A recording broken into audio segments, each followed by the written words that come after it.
Hey everybody, before we get into this week's episode, I want to tell you about my newsletter, Build Something Weekly. If you want to get insights from this show, as well as content I've written and news and updates from around the WordPress podcast and general business community, sign up for the Build Something Weekly newsletter over at howibuilt.it/subscribe. It's something that I love doing, that I put a lot of time into, and has been very well received. So thank you if you have signed up. Again, if you are interested in that, it's totally free. It's totally weekly. It's over at howibuilt.it/subscribe.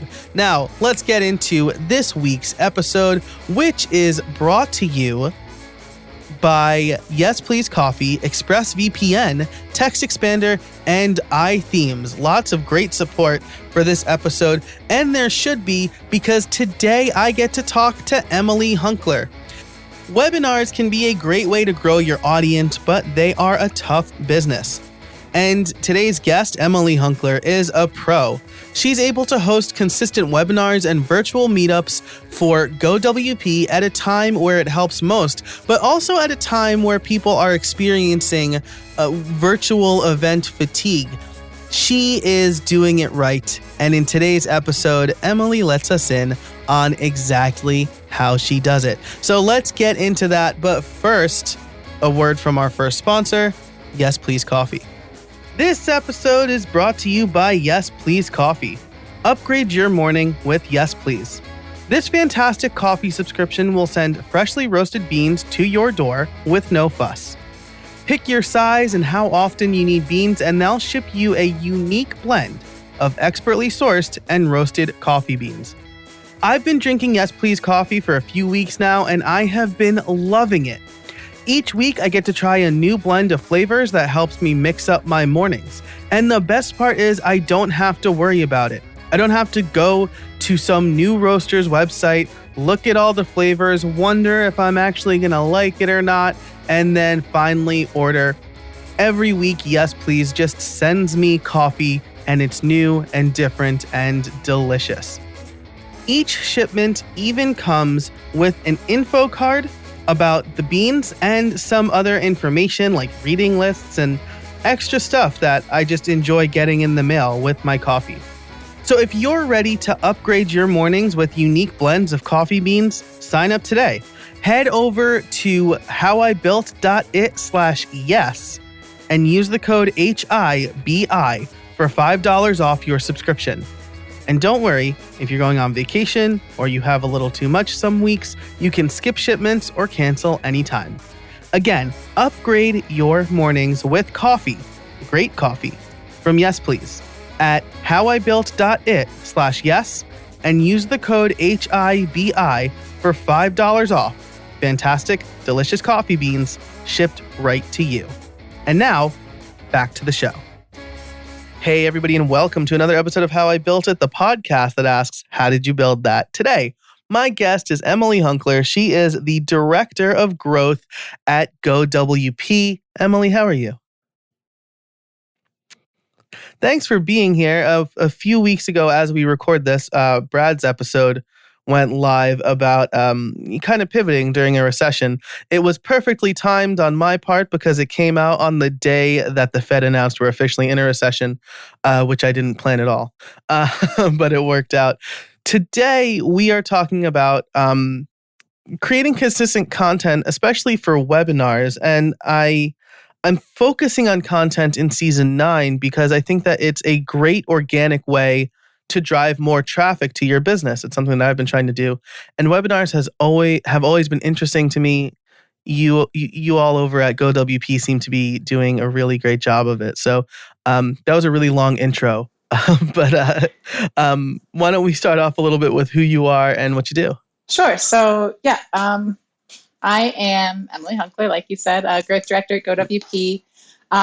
For people who don't know GoWP, we are a company that what we like to say is that we provide exceptional WordPress services for to help WordPress agencies grow. So we've always been known for maintenance and support, subscription plans, that kind of thing. And we're we're kind of branching out beyond that now with page builds and that sort of stuff. What I do is, as growth directors, I oversee the marketing, sales, and customer success departments of GoWP. So what that means, I guess, is most of my time is spent in marketing and growing that and bringing leads in and that kind of stuff. Recently, though, it's been great. I've had time to devote to kind of doing an overhaul of our customer success department, which is, I say department, but we're a small team. It's Brad and I, and we've got Lucas on maintenance and Daniel, Lucas on maintenance, Daniel on content edits and page builds. We've got our happiness engineers, and we have Kaylin also, who is part of the growth department as well. So her and I really work closely together on all of the marketing, sales, and customer success. But yeah, let me see, get back to what I was, find my direction again. But yeah, so being able to devote some time to customer success and really figuring out how we can help our current customers succeed and do well, both with our services and what we can use kind of our leverage to bring in other things to help them succeed as well. So, yeah. Nice. And I really like that because I feel like you're very, I learned a couple years ago, like the Carfax strategy was not to talk to their customers, but to talk to their customers' customers. And I get a little bit of that feel from you too, because you're teaching agency owners things like the content I'm most familiar with, because it's the content I've done for you, is how to create a podcast. But you're informing your agency owners, your customers and your potential customers, how they can better serve their own customers, as well as themselves. I just said customers like 400 times in that sentence. So I hope you all followed me at home. I hope you just followed what I said there, Emily. Yeah, absolutely. But you're absolutely right, and that's really the essence of kind of what we try to do, because our services are white labeled. So our customers use us in a way that the end client doesn't know that we're even involved, right? So it makes sense that we want to help our customers be able to better serve their clients. So and we have a good way of doing this because Brad, who founded GoWP, he was an agency before. He knows that experience. And for my part, the community that we've created with GoWP, I'm able to have kind of access to all these awesome agency owners who talk to me and give me insights and let me know like what's needed. And then I can go back to the team and say, let's get these things together. We need to help them out with this and help them out with that. Yeah, that's fantastic. And one of the ways that you've been doing that is through your webinar series and your virtual happiness hours. I'm going to lump them together because I think that they're different, but I feel maybe serve a similar purpose. So I do want to ask, like, how long have you been doing the webinars? Yeah, so I went back and looked that up because I was curious as well, because I feel like I've been working at GoWP for a lifetime. I mean, it's not even been 2 years yet. We're coming up on 2 years in September, but it feels like so much longer. And I think that speaks to the growth we've experienced, the kind of level of maturity we've reached in those 2 years. And it's great to look back. So thank you for giving me the reason to look back on all this stuff. Yeah. But yeah, so we did our first webinar. The first webinar we did was right when I started. I started right after Labor Day, September 2018. And Brad had already organized this awesome webinar with Liquid Web as co-presenters and Cliff Almeida from My Web Audit being the panelist and doing the presentation on My Web Audit. And it was a slow start, though. I mean, we did that webinar and then we didn't do one for a while. A lot of other things needed done. There was, a lot on my plate being kind of the first marketing hire at the company. So there was a lot of low-hanging fruit we were getting done before kind of launching a whole webinar series kind of thing. But it was always something that was on the plate and always something that we knew resonated with our community and our audience. So since then, I did not count how many we had, but let's see, we got 3, 6, 9, 12, 15. So we've got 15 webinars under our belts now. So Nice. last one was just this Tuesday with Troy Dean. And now they're regular. I mean, since it's really, I had a maternity leave last spring, about a year ago now. And since coming back from that, we really kind of doubled down on it and said, our audience loves this. People are engaging. People are enjoying it. They work. It's great information. And it helps us out building partnerships and being able to really forge those partnerships as well. So it was just a no-brainer that was really where we needed to kind of focus some efforts. Yeah, that's really fantastic. And we'll talk more about the details of planning and things like that. But before that, I want to talk about the virtual happiness hours, which are a bit newer than that, right? About a bit more recent, I guess is the better way to put it. Yeah, so the virtual happiness hours, we started those basically when, shelter in place started. So we had big plans for 2020. I'm sure everybody did. And a huge part of that was going to be WordCamps. And I was so excited about it. I was like, okay, I'm in a spot like last year, I was pregnant for most of the time. I wasn't really into traveling that much. This year, the baby's old enough that I feel okay leaving for a weekend here and there. It was like, everything's in the right place. Let's do this. Yeah.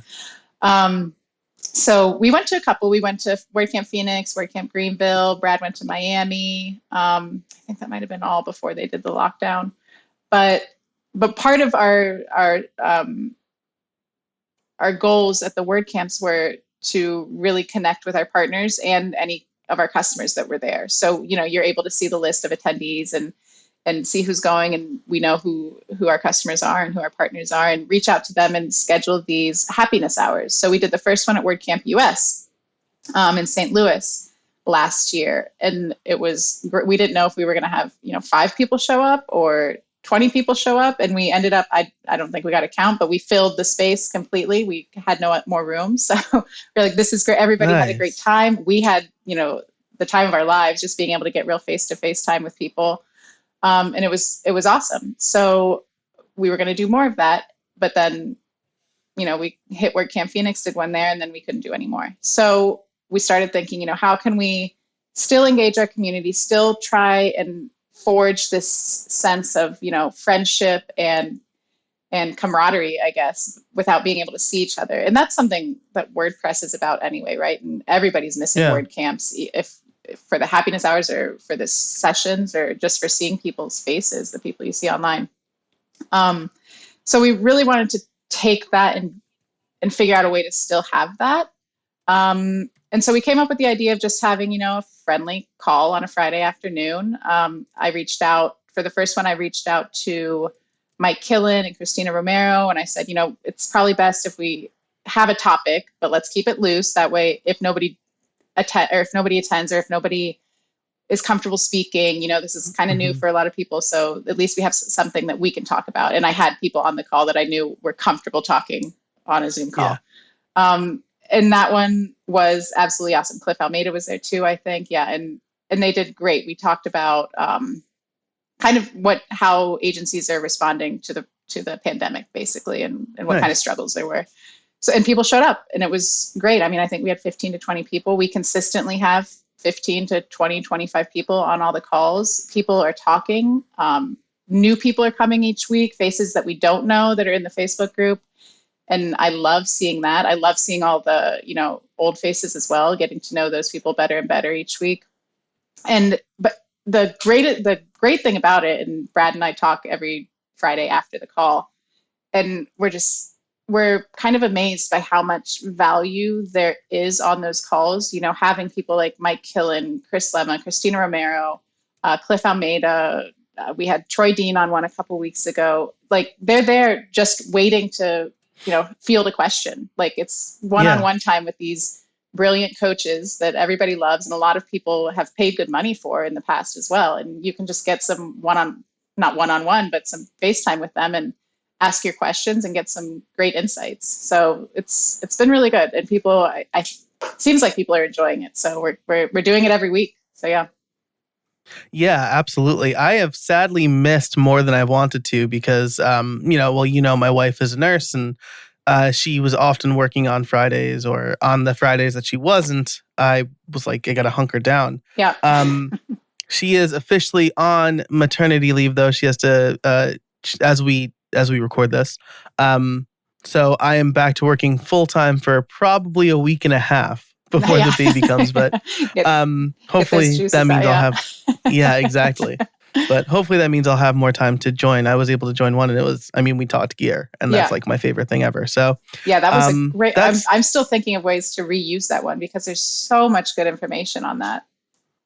yeah, and there was a time I went out and I bought the key light right after that. Yeah. Because I was So, like, so did Brad. So I did was Brad. talking to nice. So, oh yeah, we had like a little bit of, this is a sidebar, everybody, but Brad and I had a little bit of a sidebar when we recorded our episode, because he was like, should I get it? What do you think? And I'm like, I went with the key light because like, it's mounted, so that's more room on my desk. And, yeah, it was just super informative and I super valuable even for me, who's very into this stuff. I think my next purchase is a shotgun mic, because I the mic in just my saw your face. tweet on Twitter about that. Yeah. This episode is brought to you by iThemes. Did you know that 60% of website breaches occur because a vulnerability could have been patched but wasn't? That means having software with known vulnerabilities installed on your site gives hackers the blueprint they need to take over your site. Every day, it gets harder and harder to keep track of every disclosed WordPress vulnerability. You have to compare that list to your plugins and themes by version and make sure you're constantly updating. To solve this problem, the iThemes Security Pro plugin created a better way to protect your sites against software vulnerabilities, the #1 culprit of WordPress sites. The new improved WordPress security site scan, powered by iThemes, performs automatic checks for known website vulnerabilities and automatically applies available fixes so you don't have to. Whew.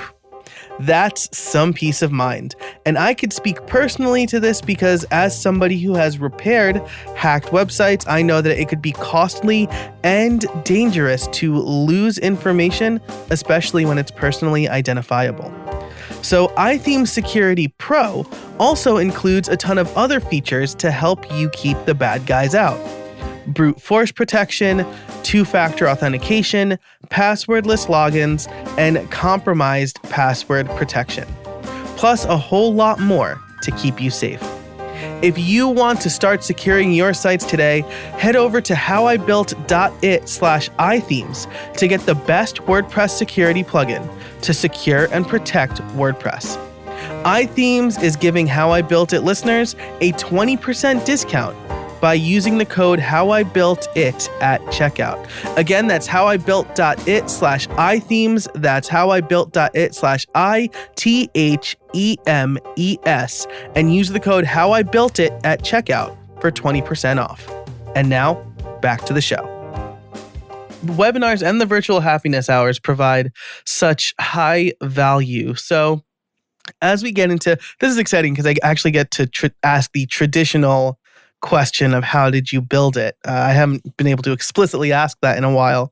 And I want to ask it from, or I want to attack this question from two different angles.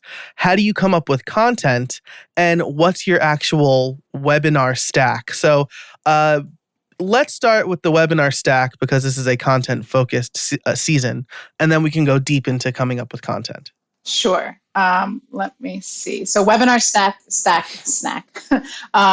You want to know like what do we use to kind of produce it all, right? Yeah, exactly. Cool.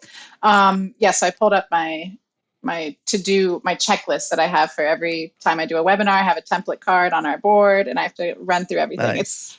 There's a lot that goes into a webinar. Really, the easiest part, and you probably know this, is the recording, right? I mean, that's the easiest. It's everything that's before and then everything that's after. That's just, okay, where's my list? What do I need to do? Don't forget anything. So yeah, what we do is we'll have the initial call with, or email or whatever it is with who we want on the webinar. And that's where we'll discuss the topic. We'll discuss the date, find a date that works for everybody, and and get it on the books, calendar saver, all that kind of thing. Then from there, I'll make sure that they can give me, a headshot because we'll need the photo, landing page copy, bio info, all of that kind of stuff, which we build our landing page. We use Zoom. So we do Zoom webinars, but we do not use the Zoom registration pages. We build our own landing page and use Zapier to send the registration to Zoom through a webhook. So it's setting up the landing page. Then we make sure that the form is connected both to Zapier, which sends the registrant through Zoom, and also to MailChimp so that we're getting people into our subscriber list and tagging them with the webinar so that I can follow back up with those same people after the webinar is recorded to send out the recording. Nice. So that's all part of it as well. Let's see if we use anything else. I think that's all the kind of software we do. Apart from that, it's just the other software is just kind of where we announce it. So we use Beamer in our client portal to make like the what's new kind of notifications, social media, of course, Facebook group. And I think that's it. Nice. And I noticed one of the enticing things about the virtual happiness hours, especially, is if you're in the group every Friday at 3:00 or shortly after, I see the grid of heads and I'm like, I want to join that right now. Yeah. So Zoom webinars allows you to automatically stream to Facebook. Is that right? Yes. So that was the great thing when Brad and I were discussing, how best to put these weekly calls together. We wanted it to be something that people join in and can use their video and voice and actually be part of the conversation. Of course, it's hard to have a conversation with 20 people, and it is what it is, but we do it works so well. And I think that speaks to just the level of professionalism of everybody. Like this industry is full of people who use Zoom, do video calls all the time. So that's great. We don't have the issues that a lot of companies are having these days where it's like people talking over each other, not realizing their camera's on, that kind of stuff. So we haven't had any huge faux pas on that end. So that's been great. But yeah, Zoom allows us it's a Zoom webinar for the happiness hours. I just make it an open webinar so you don't have to register. And then I give the link to the webinar in the Facebook group. People click on that link. They come in initially just as attendees, and then I promote each person to a panelist as they enter. And then they have the option of using their video and voice. And Zoom allows you to stream directly to Facebook. Nice. As a webinar, not as a call, but as a webinar, yeah.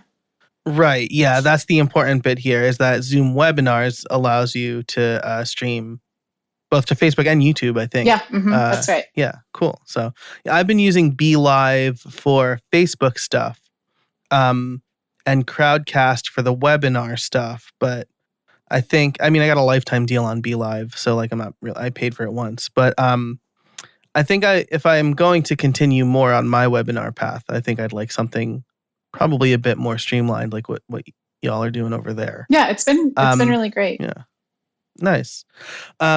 And then, oh boy, I lost my train of thought. And then interacting with the audience in both. So in the happiness hour, it's a little less structured, right? Because everybody comes in and gets promoted as a presenter, and then I'm sure people can also use the chat and Facebook comments, right? Yeah. If I recall correctly. Is it the same for your? Again, I'm trying to recall correctly. It's the same for your more formal webinars, right? So for the webinars, we require registration. So people do, if they want to be in on the Zoom call, on the Zoom webinar, they do have to register for that. Or the way to go around that is becoming a member of the Facebook group where we live stream it in there as well. So if you're watching in the Facebook group, you don't have to register, obviously, because it's just live stream there. However, for our more formal webinars, we don't promote people to panelists. It's just myself and whoever the panelist is for that call. But part of my job is watching the chat. People do use the chat really heavily, and we encourage that. That's great. So watching the chat both in the Zoom webinar and also over on Facebook as well, which is interesting because there's about a 5 to 10 second delay between what's happening in Zoom and what's happening on Facebook. So whenever we say okay, does anyone have any questions? We kind of have to do some filler talk right there just to make sure that people on Yeah. Facebook are able to get their questions in before we close that window, you know? Yeah, do a little vamping. Yeah. I gave a webinar about how to give a good online lecture. And that was one of my tips, was like, when you're like getting ready to ask a question, ask it and then have like 30 seconds of content ready to talk about so that those questions can come in. Yeah. And I'll always also, as soon as we say like, anybody have any questions, I'll go over to Facebook and say like, we're ready to take some questions, get them ready so that people are thinking and kind of doing that as well. Nice. Yeah. So is that hard to manage? Because you're kind of the MC of the webinar and you're also like checking the comments. Yeah. And as somebody who's tried to be the presenter, MC, and comment checker, that's like a lot of overload for me. It is a lot. And I don't want to say it's easy because the first time you do it, it's not easy and it's really stressful. Right. But after the first time, it's pretty easy. I think like once you get used to it, it's not too bad. For example, tomorrow, so for our happiness hour this week, I'm actually not going to be there. So I was showing Kaylin kind of everything that I do. And it's when you go through that you're like, oh, wow, there's a lot that goes into that. Yeah. and so that's where it's kind of like, yeah, it's simple. I mean, it's all kind of just like pushing buttons and pulling strings, you know, but you just have to make sure you don't drop anything in that process and mess everything up all at the same time. Yeah. And, you know, you mentioned that you have a checklist. I'm sure that's super helpful. Yep. And once you have your process in place, you know, it's like right now I've got my Zoom call so I can see you. I've got my recording on GarageBand right underneath it so I could see it hasn't stopped or anything, because that would be a tragedy. And like a fake tragedy. And then I've got my notes on the other side of the screen. So like it looks like a lot's going on here, but once you have everything in place and you know where it is, it probably is a bit easier to manage. Yeah, it is, exactly. And it's putting that process down in an easy checklist that somebody can pick up and read and follow and do, that makes it, you know, scalable and lets me be able to take a Friday off or do something like that, right? Because if not, if I'm just like, no, it's too difficult, I'll just come in for an hour on Friday, even though I wanted the day off, kind of thing, where you shouldn't have to do that, right? So, and that's something that we're really good about at GoWP, I think, so because we want to respect that people can have a day off, and you know, you should be able to just say, here's the process, you do it, kind of thing, and have it be done. Yeah, absolutely. I think that's like just such an important thing for any organization. I remember like I wasn't allowed to take a vacation at the same time as one of my coworkers because like, he's like, they're like, what if something goes wrong? And I'm like, what if something goes wrong? Like we have 4 other programmers here. The whole company should not be dependent on one person. This episode is brought to you by ExpressVPN. Let me tell you about the time that I was searching for a birthday gift for my wife. We have a shared computer. I did the search. I used incognito mode, but it was nearly spoiled because ads were showing up on various services we used, even though I used incognito mode. So if you are thinking, just use incognito mode to keep your search history private, let me tell you something. Incognito mode does not hide your activity. It doesn't matter what mode you use. Your internet service provider can still see every single website you've ever visited. That's why even when I'm at home, I use ExpressVPN. ExpressVPN is an app that reroutes your internet connection through secure servers, so your ISP can't see the sites you visit or sell your data. It also keeps your information secure by encrypting 100% of it with the most powerful encryption available. And most of the time, I don't even realize I have ExpressVPN on. It's running seamlessly in the background. I can use it to test my websites in various locations and a lot more. All you have to do is tap one button and you're protected. ExpressVPN is available on all of your devices too. Phones, computers, and even your smart TV. So there's no excuse for you not to be using it. I have used it to watch games that were supposed to be blacked out in my area, but there was no way for me to watch it on TV or streaming. It was great. Protect your online activity today with the VPN rated #1 by CNET and Wired. Visit my exclusive link, expressvpn.com/howibuiltit, and you can get an extra 3 months free on a 1-year package. That's expressvpn.com/howibuiltit. Visit expressvpn.com/howibuiltit to learn more. And now, back to the show. So great. We have your webinar stack and how you manage the questions and everything, which I think is really important. How do you come up with content for your webinars? So I would say the main driver on that, first and foremost, is who our audience is. And that's, what our community is, and that's agency owners. So that's always first and foremost, and then after that, it's, okay, who are these agency owners listening to? Who do they like? What are they looking for? What kind of information? And a lot of that is easy. You can find that easily by, looking at social media, the groups on Facebook, Twitter, that kind of stuff. Who's doing what out there? And then kind of also taking into account partnerships. So partnerships for us, it's huge. Being able to identify those other brands or people that have the same audience as us, like don't have a competing product or service, but the same audience, and figuring out how we can work together to bring great content to that audience, to that community, and also help each other out by, sharing our community with them. And then in turn, we can partner with them to share helpful information or exclusive deals or whatever, that kind of stuff with their audience then. So that's a big thing. So what I do is I look at who we're working with, who our partners are, what they're doing, if they have anything new coming out, if they're working on a new course, or if they, have a new blog post or something that I think is really interesting, and like, hey, would you be interested in kind of turning that into a webinar, sharing that in a different format with our audience, kind of stuff, and reaching out to them and talking about what they're interested in doing, what they're interested in sharing. I always let them know this is who our audience is, as you know, basically, and it's not kind of entry level on most things. Like occasionally we might have a webinar that is something new, but on most things it's not entry level kind of information. We want a little bit higher advanced user kind of stuff. And we work together to figure out how to kind of curate that content into something that works for them.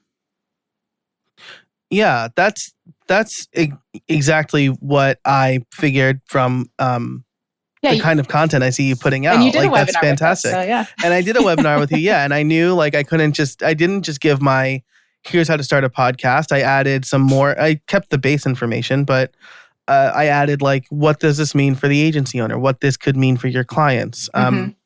And I think that's just super valuable, right? My call to action for that one was a free consulting call, I think, like a free 15-minute. Lots of people took me up. That's awesome.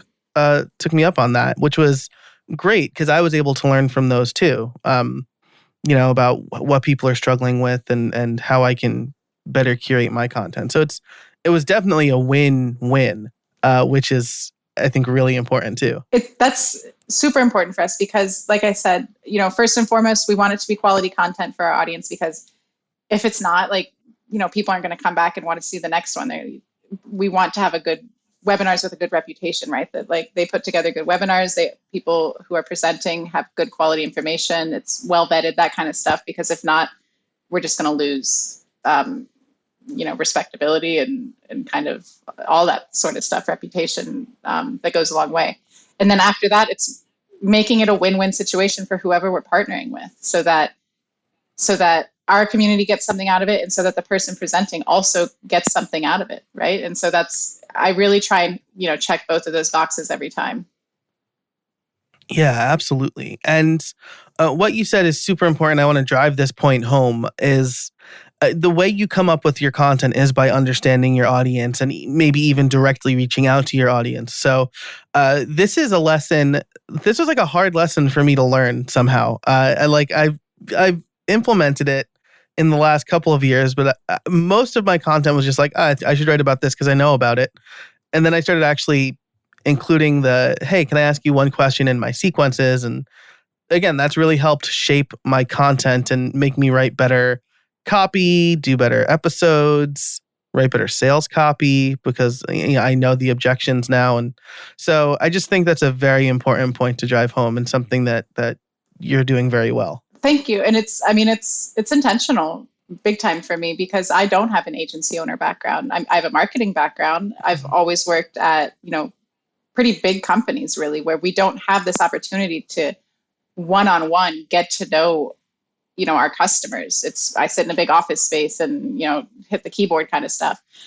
Yeah. And so it's been a huge learning experience for me. And having the Facebook group has been so valuable because I'm able to, one of the other things we do in there, apart from the happiness hours, which that is so helpful because I'm sitting in there talking to people, hearing agency owners talk about, how their weeks are going, what they're struggling with, all that kind of stuff. But another thing I do in the group is we make member profiles. So I ask every now and then I'll ask people to volunteer, to schedule a time to jump on a Zoom call with me. We record it. It's just a quick interview where I get to know them. We talk about a few things. And by having these one-on-one calls with people, I'm getting to know who I'm talking to in general, right? By one-on-one getting to know people individually, I get a much better general picture of who I'm marketing toward, I guess, in the broader sense of things. And it's so valuable. Yeah. Awesome. And the other thing that you mentioned, and I had written this question down, and so you started to answer it pretty much, was how long did it take you to build a following? You mentioned that the good content that you put out, vetting the presenters and things like that, helps people come back. But getting people to show up to webinars is not necessarily the easiest thing in the world. And then, getting them to register is one thing. Getting them to show up is another thing. So how long did it take you to build that following? Are there any tips and tricks to help listeners and a certain host of this podcast do better at that? Be better at that? Yeah. So we've done quite a few things testing over the past, I guess now, like years, a couple of years now, I guess. And what doesn't work, I guess, are at least the way we were running them, Facebook ads. They did not work for us. We were saying like every time we would do a webinar, we would tell the person we were partnering with, we're going to throw a couple $100 at Facebook ads on this and really promote this. We want to get a bunch of people going. And, that did two things. That showed the person that we're partnering with that, like, we want to really support you here and get you out there.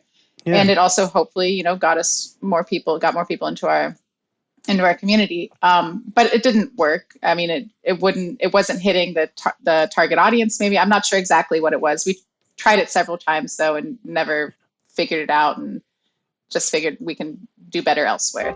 Today's episode is brought to you by Smile and their product, Text Expander. Save time typing and boost your productivity with Text Expander.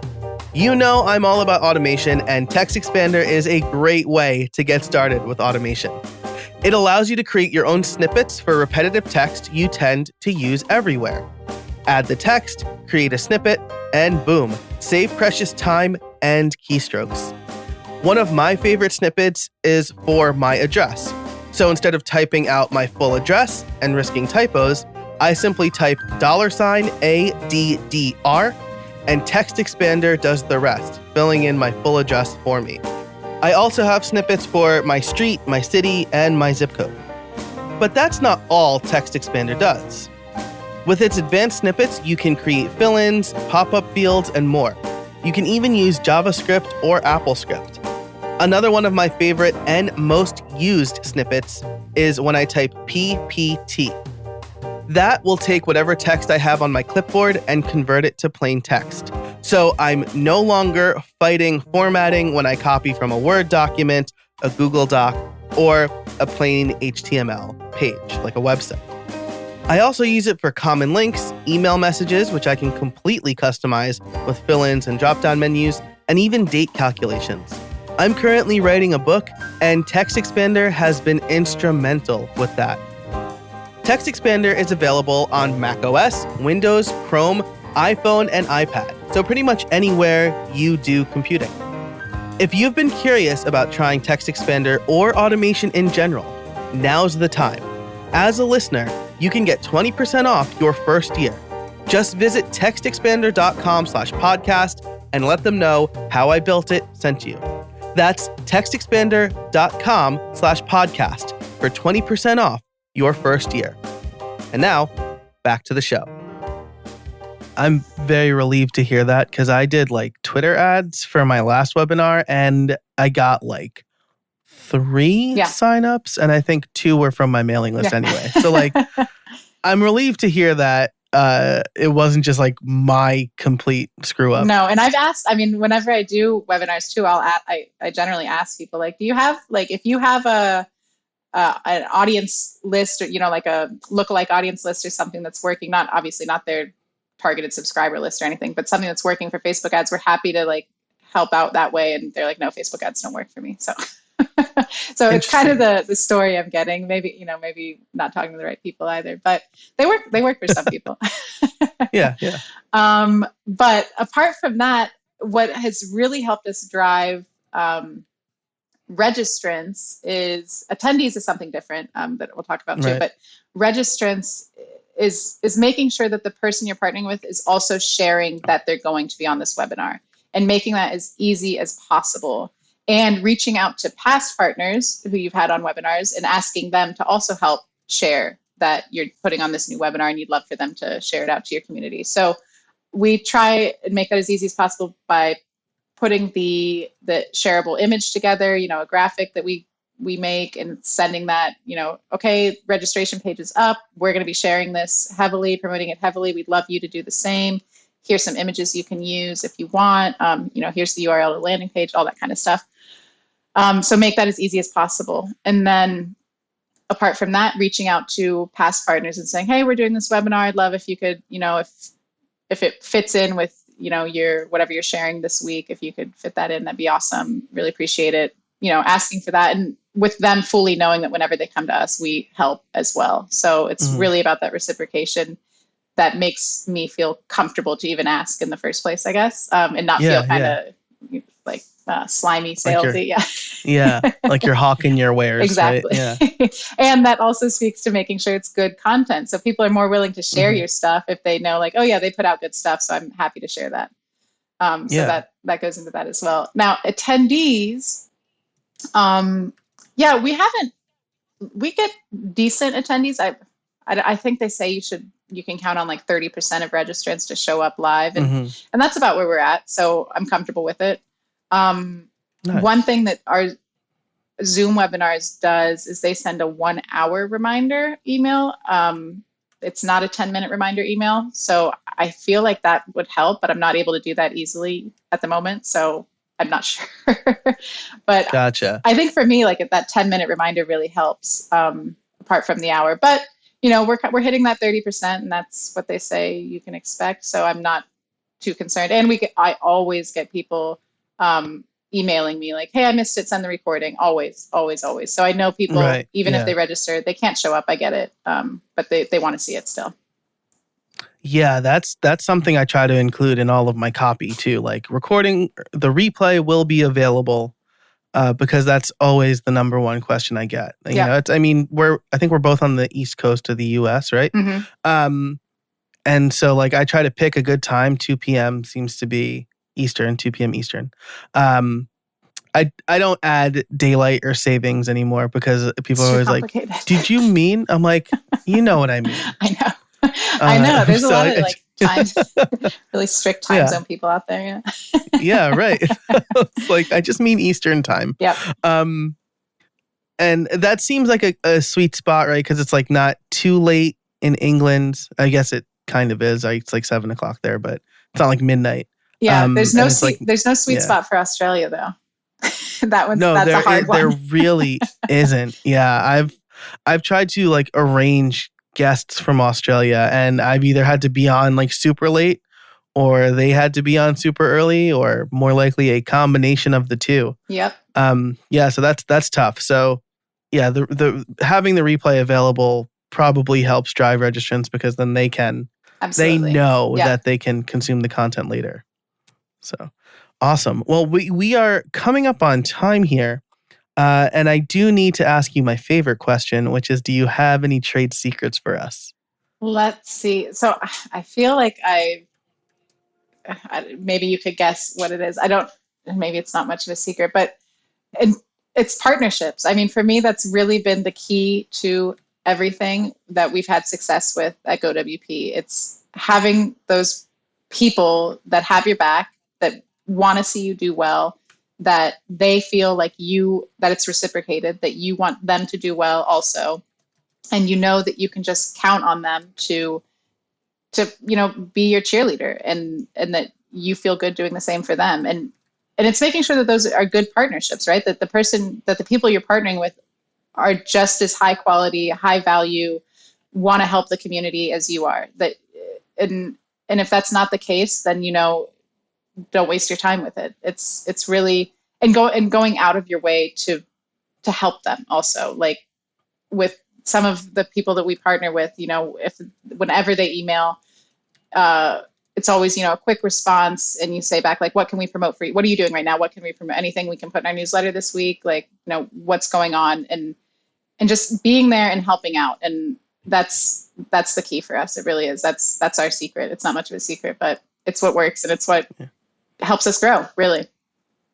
Yeah. And I mean, I think, you say it's not a secret, but I think it is something that really a lot of people should hear. It's, again, something that I like to think I practice, but I don't know that I always do. And especially when you mentioned kind of reaching out to your partners to share, but like putting together all the images and things like that. I just started doing that. Like I did that for my affiliates. I created a whole folder for them for my new course.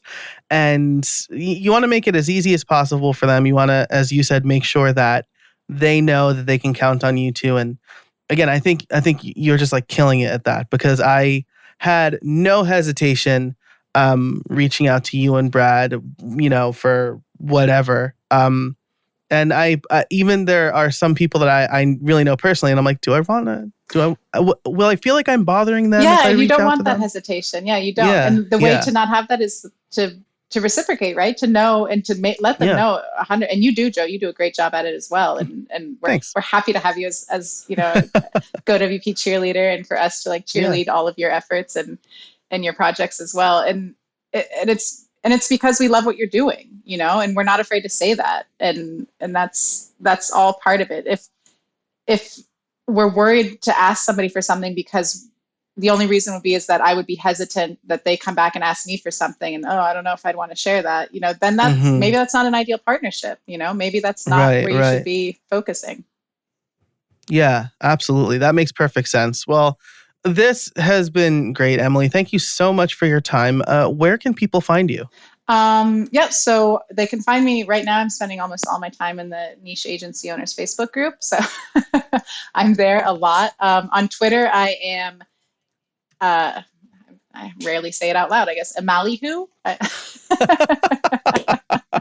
I always just write it. It's EMALIHU. So Emily Alicia Hunkler. It's, my three names shortened, I guess. Created long ago. And nice. Those are the best places to find me, I'd say. Awesome. Well, I will link to those and everything we talked about in the show notes over at howibuilt.it. Emily, thanks so much for your time today. I really appreciate it. Thank you, Joe. This is so much fun.